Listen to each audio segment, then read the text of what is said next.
Welcome to Hannity, and we begin tonight with a Fox News alert. We're going to take you live to the ground, in Ukraine, where military activity is now ongoing at this very hour. Earlier, a new barrage of indiscriminate Russian bombing completely leveling a local theater in southern Ukraine, where hundreds of innocent civilians were sheltering in place, by the way, including many young children. In fact, as you can see there on your screen, the word children was painted on the ground in Russian on either side of the theater.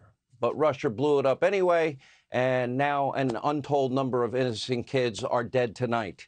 Now, many major cities in southern Ukraine are being besieged. There are fears that Kyiv could be next. And today, during his virtual address to Congress, the Ukrainian President Zelensky played this very powerful video showing the true horrors of Vladimir Putin's bloody invasion and war. These images show a normal, happy country and the aftermath of Vladimir Putin's murdering invasion. Viewer warning, what you're about to see is extremely graphic. For many of you, it'll be hard to watch, but necessary. You decide.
Let there be no mistake, Vladimir Putin has blood on his hands. He did all of that. Ukraine will never be the same. The bloodshed is far from over. And during his remarks, President Zelensky, he urged Americans to remember Pearl Harbor, September 11, 2001, when our country was under attack. Sadly, his country is experiencing their own horror now every single day. He also invoked Martin Luther King Jr., and Zelensky said his dream is to protect Ukrainian skies. And now President Zelensky is begging Joe Biden for help. Take a look. Today, the Ukrainian people are defending not only Ukraine. We are fighting for the values of Europe and the world, sacrificing our lives in the name of the future. That's why today the American people are helping not just Ukraine, but Europe and the world to keep the planet alive. I'm addressing the President Biden. You are the leader of the nation, of your great nation. I wish you to be the leader of the world. Being the leader of the world means to be the leader of peace. Thank you. Many Americans tonight are asking this question: what should America's role be when you see horror and mass graves and dead children and women in the streets? What is America's role in this? Let me be clear what it shouldn't be. A no-fly zone over Ukraine, that's not America's role. That can't happen. That would likely put American fighters in a direct fighting position and in war with Russia. We cannot be the world's police force. U.S. boots on the ground, that can't happen either. It hasn't worked out well in the past. This would involve the United States engaging then with Russia in a war, and that could very likely signal the real beginning of World War III with nuclear proliferation just a button away. But America, we have a conscience and a soul, and we care about innocent men, women, and children. There are many ways that we can help. I go back to Ronald Reagan. He provided, for example, the Mujahideen in Afghanistan, the Stinger missiles. Well, that helped Afghanistan defeat the former Soviet Union in the 1980s. Reagan made that happen. Reagan also provided weaponry to the freedom fighters, the Contra rebels in Nicaragua, to battle Daniel Ortega and the Sandinistas. He was successful there.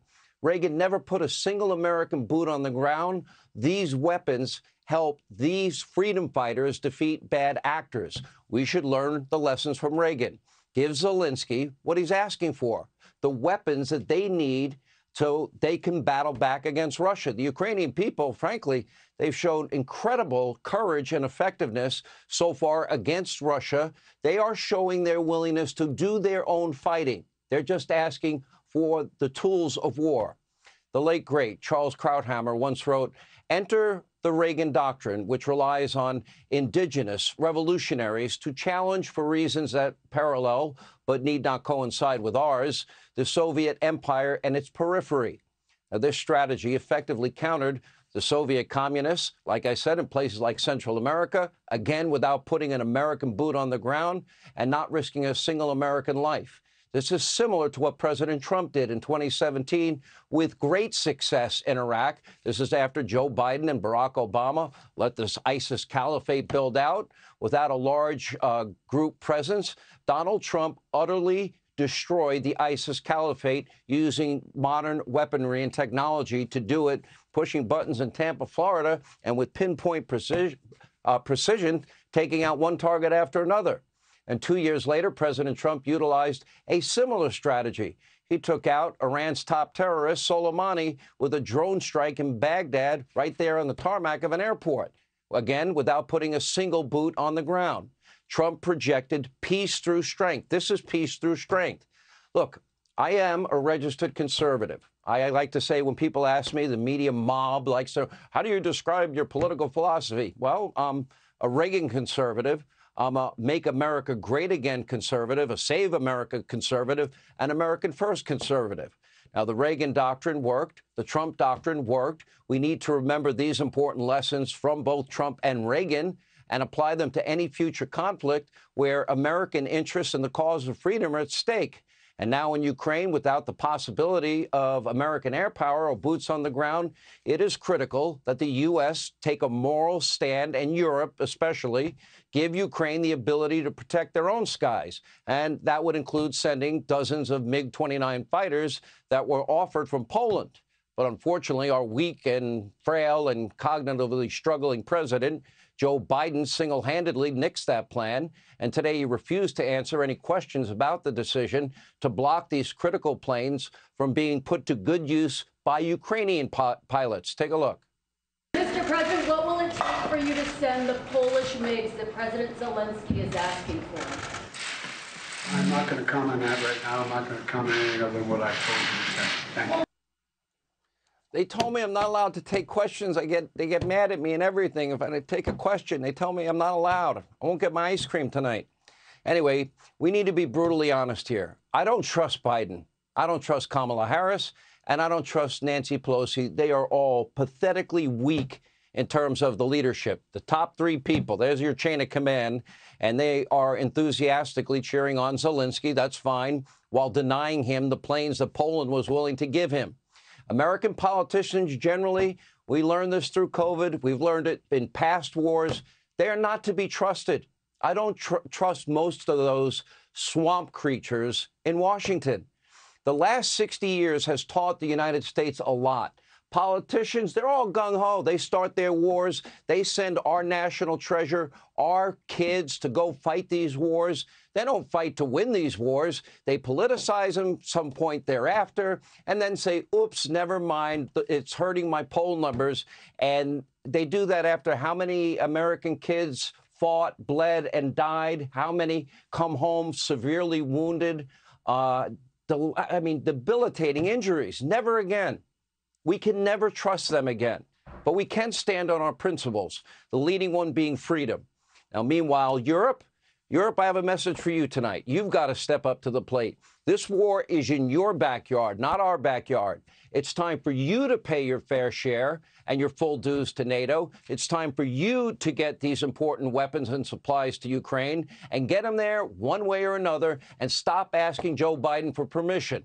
But here's where things get really strange and very concerning back here at home. The Biden administration is actually forging ahead with their idiotic Iranian nuclear deal, which is still, according to reports, being brokered, this is unconscionable, by Russia and China. And according to the Washington Free Beacon, this deal could include a plan that would let Russia cash in on a $10 billion contract to build a nuclear site in Iran. Now, if you think the world can't get any nuttier, there you go. It just got nuttier. But it gets worse. Axios tonight reporting that the Biden administration is also weighing a deal to remove terrorists from Iran's Islamic Revolutionary Guard. That's their top-tier terror list, so long as they promise to be good little terrorists in the neighborhoods in the Middle East. Are you going to trust them? They're vile, murdering terrorists responsible even for the deaths of American soldiers in Iraq. And remember, by the way, this is a week after Iran nearly blew up our own consulate in Iraq with a ballistic missile. Not a peep out of Joe or Kamala Harris. If these reports are true, Joe Biden is truly the Neville Chamberlain of our time. And of course, China, they're watching all of this. They plot their violent, what they call reunification of Taiwan, really a takeover of Taiwan. Recently, they vowed to impose the worst consequences, maybe even nuclear weapons, on any country that might help Taiwan militarily, which, by the way, we already do. Hey, Sean Hannity here. Hey, click here to subscribe to Fox News YouTube page and catch our hottest interviews and most compelling analysis. You will not get it anywhere else.